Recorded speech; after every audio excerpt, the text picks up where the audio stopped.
hot news, and you have no doubt felt the heat. It feels as if the sun is beating down on us.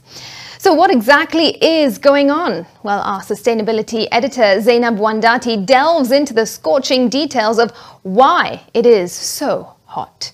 Zainab, should we be worried?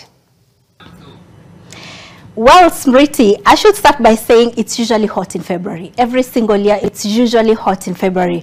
So for some reason, Kenyans like to have a short memory, so they never remember that this time of the year is hot.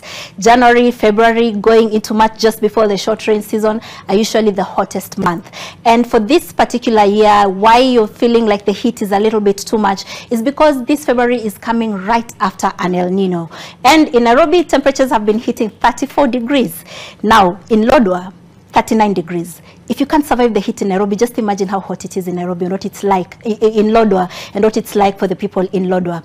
Now, scientists say that one of the reasons why it's hot right now is because there are still parts of the country that are experiencing rain, such as Western Kenya. It's raining heavily there, and on many days they barely ever see the sun. So there's so much precipitation in the atmosphere, so much moisture in the atmosphere, and this moisture is therefore trapping heat. So the nights are really hot, the days are really hot. Remember to sleep with your windows open, slightly open maybe, so that you don't die in the heat. However, does this have anything to do with climate change?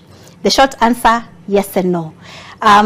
No, because year on year temperature changes just is what is known as the climate variability, of basically weather. When today is hot, tomorrow is not. Today, last year it was cold, this year it's hot. That's what's known as variability, and that's what's happening now. But if you look at it in the larger picture of global warming, then yes, you might say that it is global warming, it's climate change, because the World Meteorological Organization says that January 2024 has actually gone down as the hottest January ever recorded.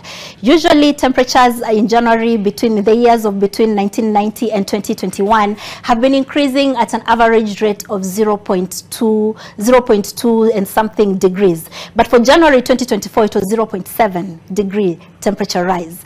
And if you look at it, every decade it usually gets warmer and warmer each decade. So if you look at it in the larger sphere of things, you might say that this is climate change. But it always is hot every February. So it's always important to remember how to protect yourself from this heat in the months of February when it's hot. Keep yourself hydrated and stay in ventilated areas.